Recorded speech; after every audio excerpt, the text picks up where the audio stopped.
মাদ্রাসার সভাপতি, উনি না হয় হাফেজ নাই হলো, ওনার ভিতরে যদি 10টা সূরা মুখস্থ থাকে, এই মানুষটা পাক না না পাক?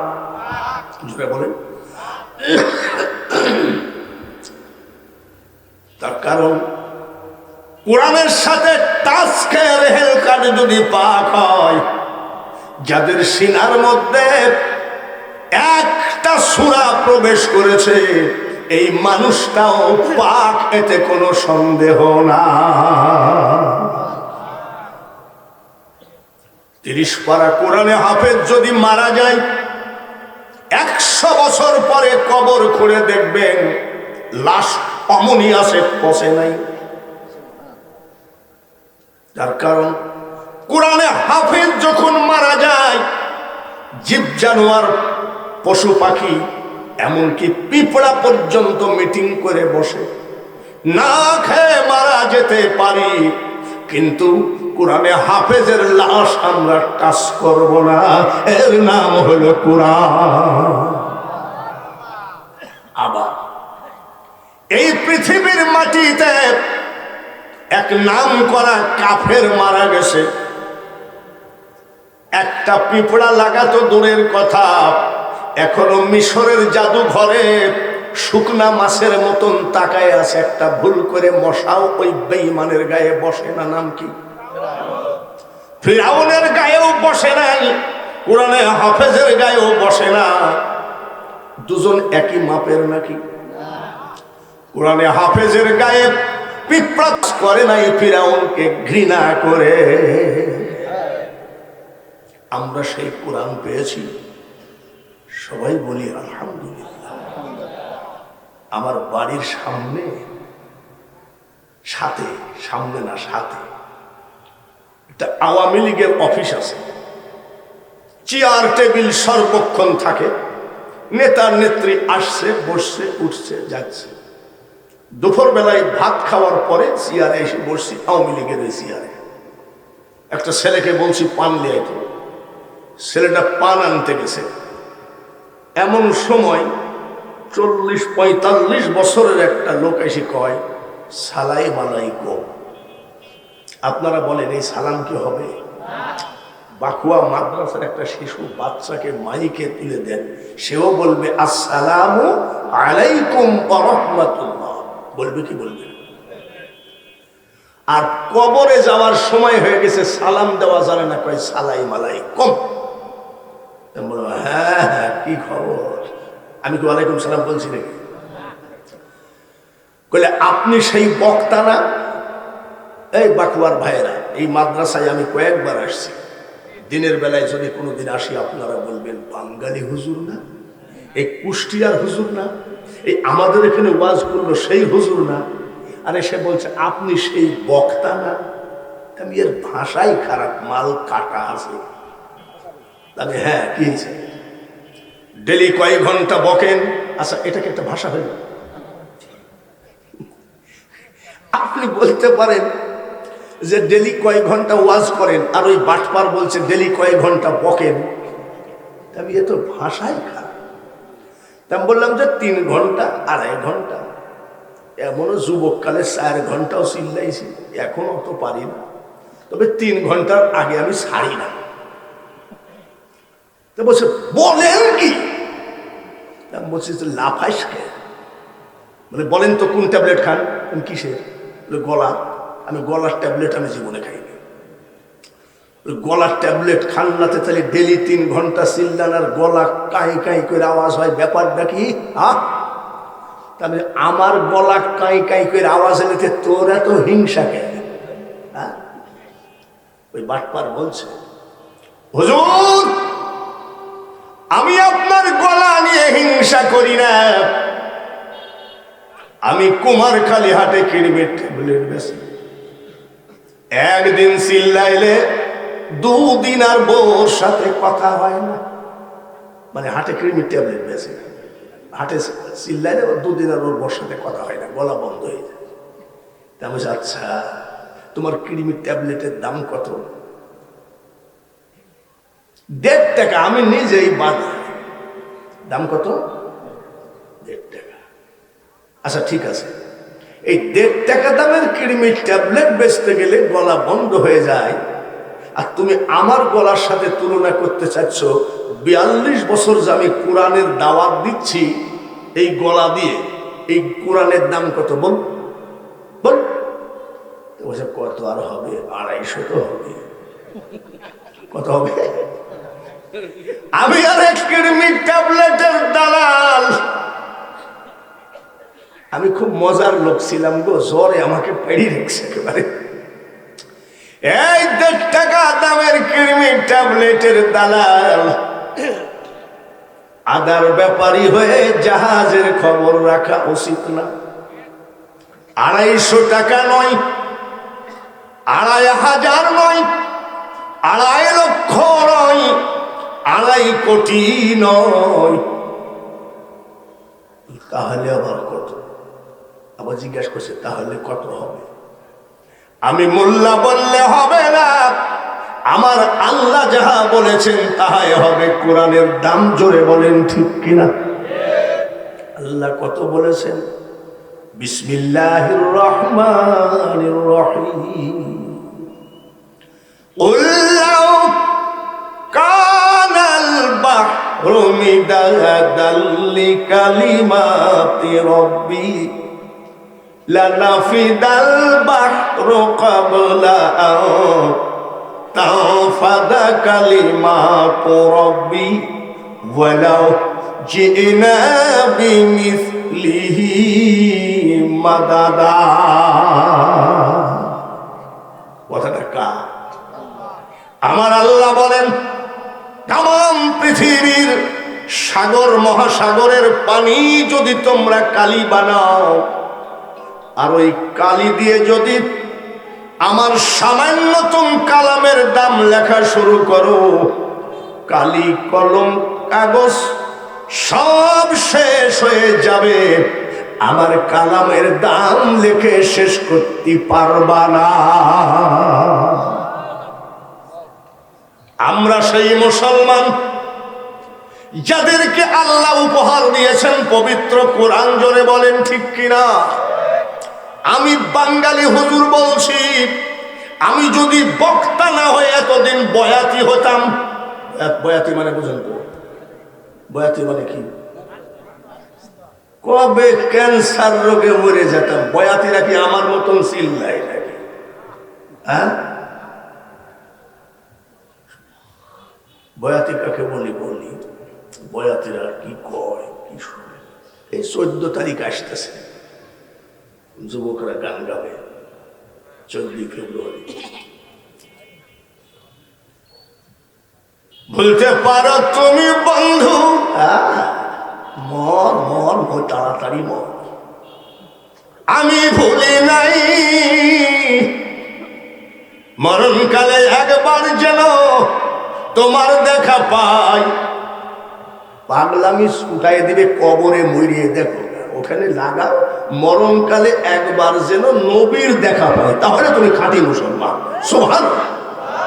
এসব নাই, একেবারে বুকের উপরে কারোর কোনো যুবকের গেঞ্জির উপরে কলেমা তৈয়ব লেখা দেখি নাই, কলেমা শাহাদত লেখা দেখি নাই, কোনো স্টুডেন্টের যারা ছাত্র তাদের এখানে লেখা দেখি নাই, রব্বি জিদনি ইলমা, এসব লেখা দেখি নাই। লেখা আছে কি আই লাভ ইউ, আবার লিখেছে কি ব্রাজিল, আবার কি আর্জেন্টিনা। যেগুলো খাস খাস ইহুদি তাদের নাম তোমরা লেখো, তোমরা মুসলমান। ভালো করে খেয়াল করো, যা হবার তা হয়েছে। এই ঐতিহ্যবাহী বাকুয়া মাদ্রাসার সামনে যুবক ভাইয়েরা তওবা করেন, তার কারণ করোনা ভাইরাস আবার দেশে প্রবেশ করেছে। একবার বহু লোকের কষ্ট, বহু কিছু হয়ে গেছে, আবার লকডাউন হয়ে গেছে। কখন জানি কোন সময় তোমাকে ধরে ফেলে, তার কারণ জ্বর হলেই কিন্তু খবর আছে, আর কেউ তোমাকে দাফন করতেও যাবে না। বাপ মরে গেল, ছেলে গেল না জানা যায়, ছেলে মরে গেল, বাবা গেল না জানা যায়, ভাই মারা গেল, জানা যায় গেল না। কোন বাটপার বলেছে কি কবরে 7 দিন পর্যন্ত ভাইরাস থাকে, ওই ভয়ে কবর জিয়ারতেও যাই না। এই তো আমার আপনার কুটানি। জোরে বলুন ঠিক কিনা? আরো জোরে বলেন ঠিক কিনা? যেদিন তোমার ডাক পড়িবে ওই কবর মাঝে শুইতে, আর জোগাড় কিছু করছো বন্ধু তার মাঝে বিষাইতে, এমন আজাব দিবে রে ভাই ওই কবরের ওই মাটিতে, আর গলা পেটে পড়বে রক্ত চিৎকারের ওই চোটেতে। কাফেররাও এত বড় নাপাক কথা বলে নাই, মুসলমান হয়ে বলছে কবরের মধ্যে কোনো আযাব নাই। এটা হলো আলেমদের ভয় দেখানো কথা। তুমি যত বড় ইঞ্জিনিয়ার হও আর যত বড় সাহিত্যিক হও না কেন, কবরের ভিতরে ঢুকে দেখো তারপরে তোমার সাথে আচরণটা কেমন হয়। তার কারণ ওখানেও দুজন ফেরেশতা নিযুক্ত আছে, তার নাম হলো মুনকির আর এখানে কারা। সেদিন আবার বলছে যে এখানে আজরাইল আর মিকাইল। আমি আরে পাগল রে, এমন লোক আছে বলে আপনার নবীর নাম কি, বলে মোহাম্মদ আলী। আমরা তো এখনো ঠিক মতন আমাদের যে মুসলমানের চালচলন এগুলো তো আমাদের ভিতরে অনেকেরই পাওয়া যাচ্ছে না। তার কারণ শুধু কয়টা দাড়ি জুব্বা নিয়ে আমরা চলতেছি, কিন্তু আমাদের ভিতরে মুসলমানের যে ব্যাপারগুলো তা অনেকটাই নেই। কিরকম আছে জানেন? যুদ্ধের সময় হিন্দুদেরকে গুলি করে করে মারে মিলিটারিরা, হিন্দুদেরকে গুলি করে করে মারে। হিন্দুরা করলো কি, মাদ্রাসার হুজুরদের কাছ থেকে দুই একটা সূরা মুখস্থ করলো, যাতে মিলিটারিরা যদি বলে তুমি হিন্দু না মুসলমান, বলে মুসলমান, সূরা ইখলাস পড়ো, পড়ে দিল। এইবার এক হিন্দুর বুকের উপর এরকম বন্দুক ধরছে, বলে তুম লোক হিন্দু হো না মুসলিম হো বাতাও। বলে আমি মুসলিম হো। কলেমা বাতাও। বলে লা ইলাহা ইল্লা আনতা সুবহানাকা ইন্নী কুনতু মিনাজ জালিমিন। বলে ये तो कलेमा नहीं है, तो मुसीबत का दुआ है। तो বসে স্যার যে জায়গায় ধরেছেন মুসিবত কমে আসে। মাদ্রাসা প্রয়োজন আছে কি নয়? একদল সুর তুলেছে, আলেমরা দেশটাকে ধ্বংস করে দিল। আর আমি বলছি হাজার হাজার বার সত্য কথা, যে আলেমগুলো আছে দেখে এখনো দিনের বাতি দাও দাও করে জ্বলছে। সুবহানাল্লাহ। শুধু তাই নয়, শুধু তাই নয়, এই আলেমগুলো পয়দা হয় মাদ্রাসায়, ঠিক কিনা? একটা ছেলে আলেম, আপনার একটা ছেলে ডিসি, একটা ছেলে পুলিশ, একটা ছেলে আর্মি, একটা ছেলে মিডিয়া। ওই বাপকে যদি জিজ্ঞাসা করা হয় চাচা তোমার ছেলে কয়টা, বলে 5টা। বলে ছেলেটা কি কি করে, বলে একটা ডিসি, তারপর আর একটা ওসি, চাচা আর একটা ব্যারিস্টার। সব শেষে যাই ওই হাফেজের নামটা বলে একটা ছেলেকে হাফেজি বলেছে। এই বাবা, আগে সর্বপ্রথম গল্প দেওয়ার সময় বলবা যে আমার একটা ছেলে আলেম, ঠিক কিনা? কিন্তু ঠিক ওয়াজে ঠিক, কারবারে ঠিক নাই। মনে রাখ, সেই বাবাকে বলছি যে বাবা, আলেমের বাবা হয়ে সমাজে পরিচয় দেওয়ার সময় আগে তোমার পুলিশ ছেলের পরিচয় দাও, আগে তোমার দারোগা ছেলের পরিচয় দাও, আগে তোমার ওসি ছেলের ব্যারিস্টারের পরিচয় দাও। আর আলেম ছেলেটার পরিচয় দিতে একটু আস্তে করে বলো, কোনো রকম না বললেই নয়। ভালো করে মনে রাখো বাবা, রাত 3:30টার সময় উল্লাপাড়ার থানা ওসি এসে হ্যান্ডকাপ লাগাইছে। বংশের ভিতরে যদি একটা এসপি থাকে, আপনার স্ত্রী যদি ওই এসপির কাছে ফোন করে রাত 3:30টার সময়, ভাইজান আমি আপনার চাচাতো ভাবি, বলে কি বলেন? উল্লাপাড়ার ওসি এসে আপনার ভাইয়ের গায়ে হ্যান্ডকাপ লাগাইছে, বলে ওসি সাহেবকে একটু দেন তো। ওসি সাহেবকে যখন আপনার স্ত্রী ফোনটা দিতে যাবে, ওসি সাহেবের একটা গরম নয়, পুলিশের গরম না থাকলে পুলিশ হয় নাকি? ওসি সাহেবকে দেওয়ার সময় বলবে কোন নেতা কাজ হবে না। তখন আপনার স্ত্রী বলবে কোন নেতা না। বলে নেতা না থাকি না দেখি, হ্যালো, বলে আমি এসপি বলছি। Yes boss. স্যার? বলে ইয়েস স্যার। Okay sir. জোরে বলেন ঠিক না বেঠিক? বংশের ভিতরে যদি একটা এসপি থাকাতে ওসি হ্যান্ডকাপ খুলে দেয়, শুধু হ্যান্ডকাপ খুলেই দেবে না, ওসি সাহেব থানায় গিয়ে বলবে বাকুয়া অমুক গ্রামে অমুক বাড়িতে যাইস না, ওদের বংশের ভিতরে চাচাতো ভাই এসপি আছে, চাকরিটা হারাইস না।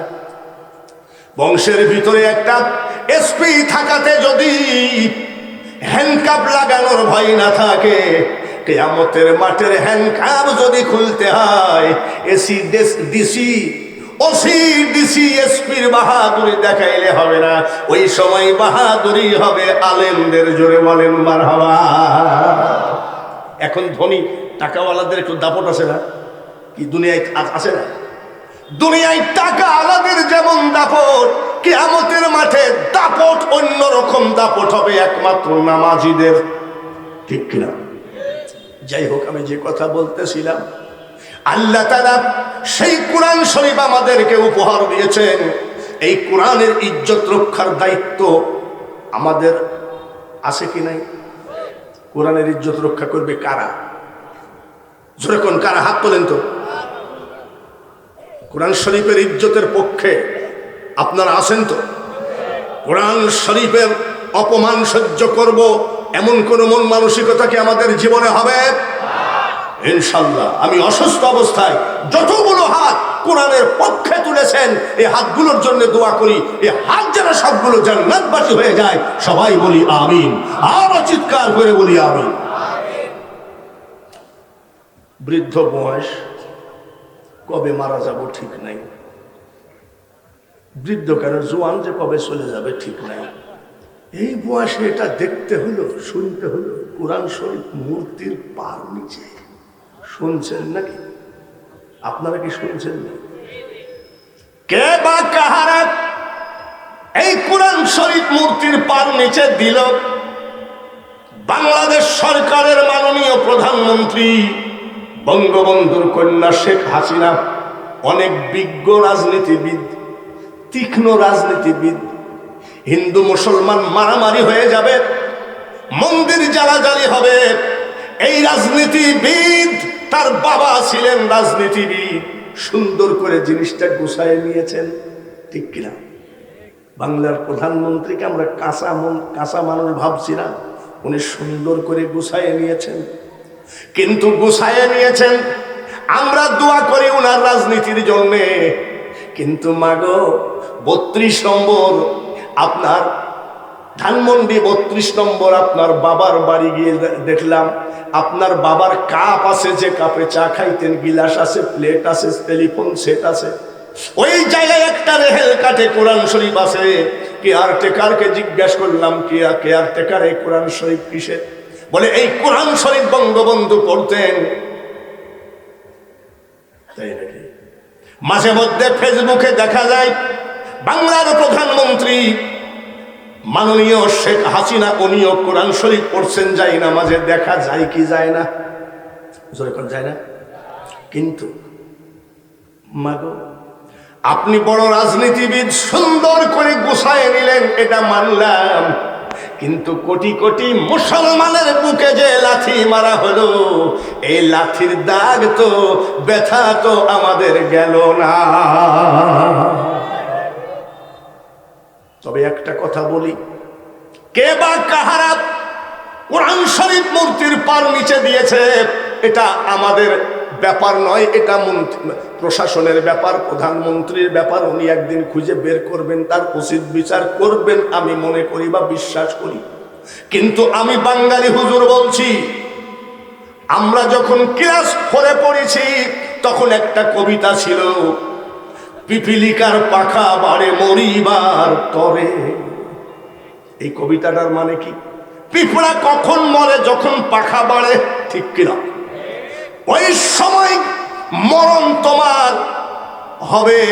কোরআন শরীফকে বেইজ্জতি করলে তোমার পোকা লাগবে কপালে, এমন পোকা লাগবে কোন ডাক্তার কবিরাজ তোমার রোগ খুঁজে পাবে না।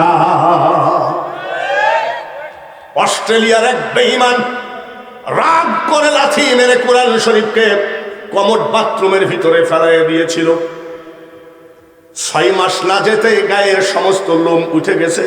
একটা রোগ হলে গায়ে লোম থাকে না, সেটা হলো ক্যান্সার। অত উন্নত দেশ চিকিৎসা করতে গেছে, চিকিৎসার ডাক্তার বলেছে রোগ ভালো হবে না, আপনি মরণের জন্য রেডি থাকেন। এই বেঈমানের বাচ্চা বেঈমান চলে গেছে উমরা করতে। কাবা জিয়ারত করেছে, নবীজির রওজা পাক জিয়ারত করেছে, ওই মদিনার মার্কেট থেকে জুব্বা কিনেছে, তসবি কিনেছে, পাগড়ি কিনেছে, সেইগুলো আবার জমজম কুয়ার পানি দিয়ে ধুয়েছে। ও চিন্তা করছে মরে তো যাবো, এইগুলো কইরেই মরি। মাঝে মধ্যে ইন্টারনেটে দেখা যায় ওই জুব্বা পরে জমজম কুয়ার পানি দিয়ে ধোয়া, তসবি নিয়ে জিকির করে ইল্লাল্লাহ ইল্লাল্লাহ ইল্লাল্লাহ। যতই জিকির করবে ইমান, আল্লাহর কোরআনকে অপমান করে, বেইজ্জতি করে, কোন জিকিরে কাজ হবে না। কোন পীরের পাও জড়ায় ধরে কানলেও কাজ হবে না। তার কারণ জিকিরের জন্মদাতা হলো কোরআন। ইয়া আইয়ুহাল্লাযীনা আমানু যকুরুল্লাহা যিকরান কাসীরা ইন্নামাল মুমিনুনা আল্লাযীনা ইযা যুকিরাল্লাহু ওয়াজিলাত কুলুবুহুম। একটা নয়, দুইটা নয়, কোরআনে জিকিরের অনেক আয়াত আছে। তাহলে বোঝা গেল জিকিরের জন্মদাতা হলো কোরআন। আর এই কোরআনকে তুমি বাথরুমের ভিতরে ফেলায় দিয়ে আল্লাহর জিকির করে সহজে তুমি পার পাইতে পারো না। জোরে বলেন ঠিক কিনা? বন্ধুগণ, লকডাউন চলছে। আমি আগেই দোয়া করেছি প্রশাসন ভাইদের জন্য যে আপনারা এই ঘোর বিপদে যে আমাদের মাদ্রাসাটার দিকে তাকাইছেন, আল্লাহ যেন আপনাদেরকে হেফাজত করেন। সবাই বলি আমিন। আর রাত তো মেলা হবে না, প্রধান বক্তা আছে, আরো বক্তা আছে। বন্ধুগণ, আমি অসুস্থ অবস্থায় বক্তাদের প্রত্যেকটা কথা না শোনা পর্যন্ত কেউ কোনোদিন বলবেন না যে এটা আওয়ামী লীগের বিরুদ্ধে বা বিএনপির বিরুদ্ধে। একটা উদাহরণ দিতে গেলে একটা কথা এসে যায়, ঠিক কিনা? এরকম যেন মাহফিলটা শেষ না হয়, এটা আমার অনুরোধ রইল। কোরআন শরীফের ওয়াজ এত বেলা করলাম, এই কোরআন শরীফটা দরকার আছে কি নাই? আলেম দরকার আছে কি নাই? আলেম পয়দা হওয়ার কারখানা, সেই কারখানার নাম কি? জোরে বলুন। তাহলে এই মাদ্রাসাটা দরকার আছে না? আজ 2 বছর করোনা ভাইরাসে এই মাদ্রাসার জালসা বন্ধ ছিল। করোনা ভাইরাসের কারণে আমাদের দ্বীনি প্রতিষ্ঠানগুলো মারাত্মক ক্ষতির সম্মুখীন হয়ে গেছে। আপনারা জানেন সরকার অনেক সময় মাদ্রাসায় দান করে, কিন্তু যে দান করে তাতে হয়তো বা আমরা 1-2 মাস চলতে পারি, আরো 10 মাস চলে কিভাবে? এই আপনাদের এই গরিব কাঙ্গাল চাষি কৃষকদের টাকাতে আজকে হাজার হাজার আলেম পয়দা হচ্ছে। জোরে বলুন ঠিক কিনা? আপনারা মাদ্রাসার জায়গায় দেখেছেন, মাদ্রাসার লিল্লা বোর্ডিং এ আবাসিকে চাউল দিচ্ছেন, ডাউল দিচ্ছেন। আমার ছেলেরা ওই সামান্য খাবার খেয়ে লেখাপড়া করছে, আলেম হচ্ছে। বলেন আলহামদুলিল্লাহ। আপনাদের মাদ্রাসায় যে দান করেন, এই দান কিন্তু কাজে লাগে। জোরে বলেন ঠিক কিনা? কাজে লাগে কি লাগে না? আমার আবুল কালাম আজাদ এই মাদ্রাসা না, এই মাদ্রাসার প্রথম ছাত্র। মারহাবা। দেখি বিসিএস ক্যাডার, বাপের ধন দৌলতের অভাব নাই, ঢাকাতে 10টা বাড়ি। ঢাকাতে কটা বাড়ি? 10টা বাড়ি।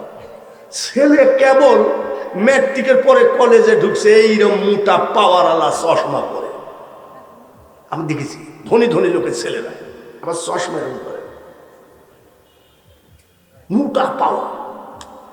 ডাক্তার দেখায়, ডাক্তার বলে মাছ মাংস বেশি করে খাওয়াবেন, দুধ ডিম বেশি করে খাওয়াবেন। এই পাগল, ওর বাপের 10টা বাড়ি ঢাকাতে, ওর মাছ মাংস টেবিলে খায় কিনা?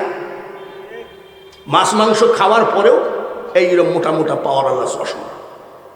আপনাদের লিল্লা বোর্ডিং এর, আমি লিল্লা বোর্ডিং এ পড়ালো, আমি বোর্ডিং এর খায়ে লালন পালন হয়েছি। বোর্ডিং এর ডাউলের ভিতরে গামছা পরে ডুব দিলে একটা ডাউল পাওয়া যায় না পানি ছাড়া। গলার তেজ দেখিছেন? ওই মাদ্রাসার ছেলেরা তো ওই রকম চশমা পড়ে না। এটা হলো কোরআন। জোরে বলুন ঠিক কিনা? আর এই কোরআনকে সহযোগিতা করেছেন আপনারা ওই যে সামান্য টাকা দিয়ে, ঠিক কিনা?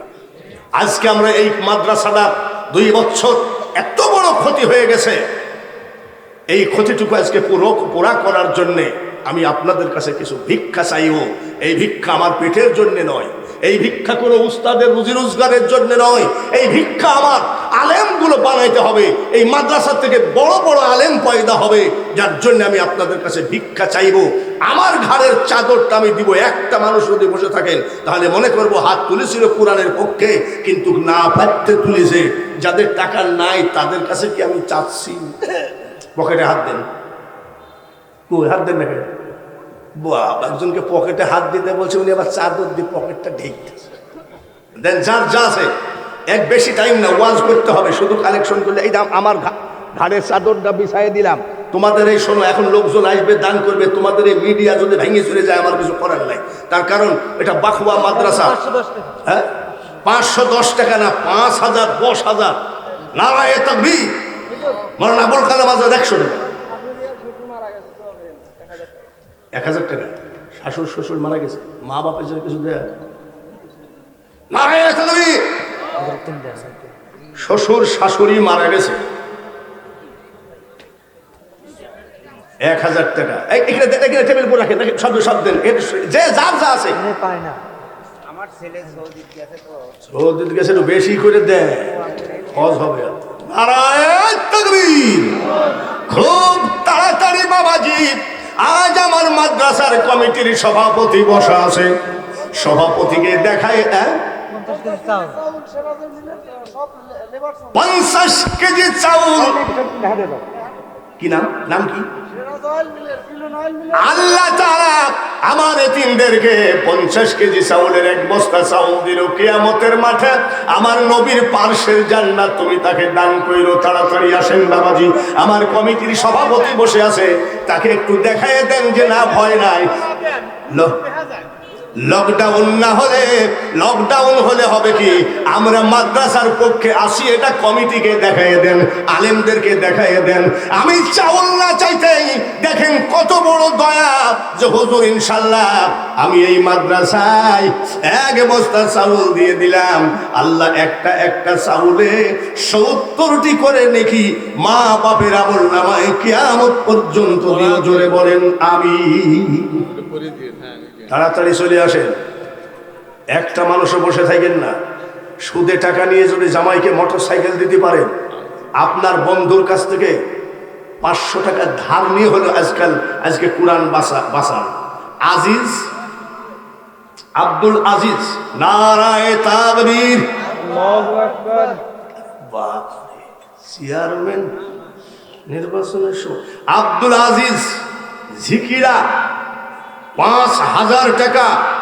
স্ত্রী অসুস্থ, আল্লাহ তাআলা কবুল করে না সাদাকাত রদ্দুল বালা। আমি মূর্খ হলেও এটা ভালোভাবে বুঝি। ডাক্তার রোগী বাঁচাইতে পারে না, ডাক্তার রোগী মারতে পারে না, একমাত্র মারনেওয়ালা বাঁচানেওয়ালা আমার আল্লাহ। আল্লাহর কোরআনকে আব্দুল আজিজ ভাই 5000 টাকা দান করেছেন। আল্লাহ আপনি তার স্ত্রীকে রোগ মুক্তি দিয়ে দেন। একটু আব্দুল আজিজের পক্ষে বলেন আমিন। কাশেম আলী দক্ষিণ পাড়া, নগদ 2000 টাকা। আল্লাহ কবুল করো। একটু জোরে আমিন বলেন। আমি সবগুলো নিয়ে একসাথে হাত তুলব। মহিলা প্যান্ডেল মনে হয় নাই, আছে ওইটা মহিলা প্যান্ডেলে। এ মাদ্রাসার ছাত্র ভাইরা, তোমরা চাদর নিয়ে যাও, বলো মাগো আমরা বড় এতিম অসহায়, এই লকডাউনের ভিতরে বাঙালি হুজুর চাদর নিয়ে পাঠাইছে। আপনারা আল্লাহর ওয়াস্তে যে যা পারেন, বিধবা স্বামী নাই, এতিম মা নাই, বাবা নাই, শ্বশুর শাশুড়ি নাই, মাগো একটুখানি মাদ্রাসার দিকে তাকান। তার কারণ আমরা মুসলমান বলে দাবি করলে হবে না, কোরআনের পক্ষে আমাদের লড়াই করে যেতেই হবে। এই লড়াই লাঠি দিয়ে নয়, এই লড়াই দা কাশি বটি দিয়ে নয়, এই লড়াই হবে ইমানি লড়াই। আর এই লড়াই হবে কিছু মাথার গাম পায়ে ফেলা টাকার লড়াই। নারায়ে তাকবীর। এর মধ্যে টাকা নাকি? সোহরাব হোসেন তার যে স্ত্রী দিছে কি, তার জন্য দোয়া। সোহরাব হোসেনের স্ত্রী 1000 টাকা। জোরে বলেন আমিন। একার যা অবস্থা দেখতেছি, সোহরাব হোসেনের স্ত্রী 1000 টাকা। ভাইরা এর ভিতরে যে টাকা দিয়েছেন সব খুচরা টাকা, 1000 টাকার নোট কি এই দেশে হয়নি নাকি? নাকি ব্যাপারটা কি? আর না, তাড়াতাড়ি আসেন।